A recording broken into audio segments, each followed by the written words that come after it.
A UGD coming at you with the Smith & Wesson SW9VE Sigma in 9mm. That's right, fellas. That is the correct caliber. And sometimes the sun definitely shines on you guys, because hit Midwestern Coin and Gun there in West Central in Wichita, Kansas. John had this hot rod sitting in there when I saw it. It's just like, yeah, I got to have it. I mean, that's just nothing wrong with that.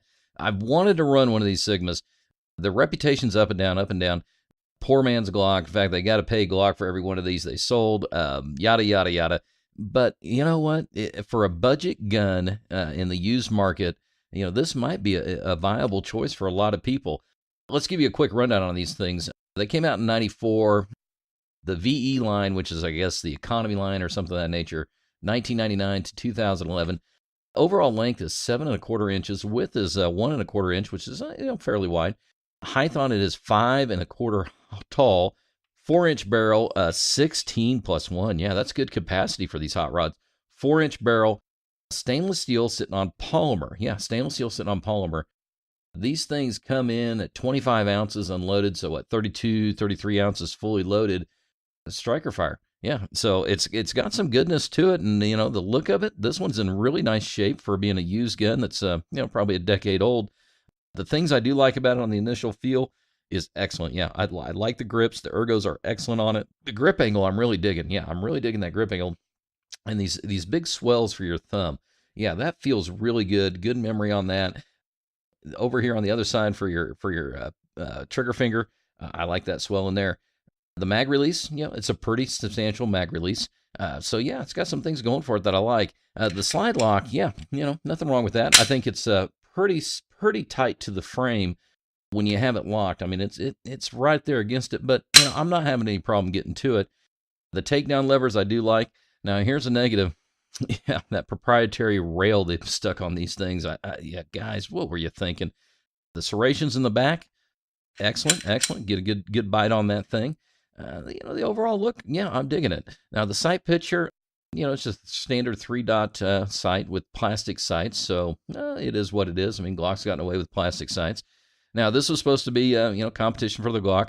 In fact, they just decided, hey, let's take a Glock and change a little bit on the outside and do a whole lot of the same on the inside and get enough of it to like a Glock that we get sued, and they did. So let's go ahead and take this hot rod down, and we can take a look at it.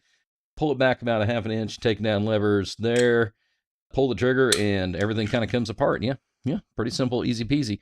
Let's take a look inside that frame. Woo, yeah. It's just, oh man, it looks so much like a Glock. I love it. Yeah, the bits and pieces, yeah, good build quality. I mean, that's definitely Smith & Wesson there. Nothing wrong with that. Guide rod, let's pull that out and take a look at it. God almighty, is that a Glock guide rod? Oh, you guys, you were sneaky. Let's pull the slide out here and take a look at that slide. Woo, yeah, machine work. Excellent. Smith & Wesson. Now, what do we got here? A little bit of schmutz in there. What the hell is holding that front side in there? I have to talk to John and say, stop putting your bubble gum inside the guns. Yeah, slide looks pretty good. I like it. And then my barrels. I'm a barrel connoisseur, and there's nothing finer than a fine barrel. And yeah, the feel of this is excellent. I kind of like that matte stainless look. Yeah, that's pretty thick. Ooh, yeah, look how thick that is. Oh, nice and thick. Let's look down the chute. Yeah, the ramp looks pretty good too. Yeah, very smooth, very polished. So yeah, all in all, I'm kind of digging this gun. It also came with a box. Let me grab that for you. Where the hell's my box? There's my box. Yeah, it came with this big old box here. You have the Smith & Wesson logo. Yeah, you guys are familiar with the blue boxes they used to put out, and these are just awesome sauce. There was one problem on this thing. If you look here, yeah, it says it's got a 38 special in it. It did not have a 38 special in this, so somebody got their boxes confused. That's right, fellas. Got 2 extra mags with this hot rod and a nice foam-lined box. Set this box aside. You will hear a thump in the background. So, yeah, I've got 3 mags. This one's got some sticker still left on it. I'm probably just going to leave that alone because I think that's patina from age. So 3 mags. I've got a gun here that, boy, I like the feel of it. They have a pretty good reputation. The Glock guys just really absolutely hate these things. So that's going to be part of the fun, is having the Glock fanboys at the range look at it and go, oh, why do you have that?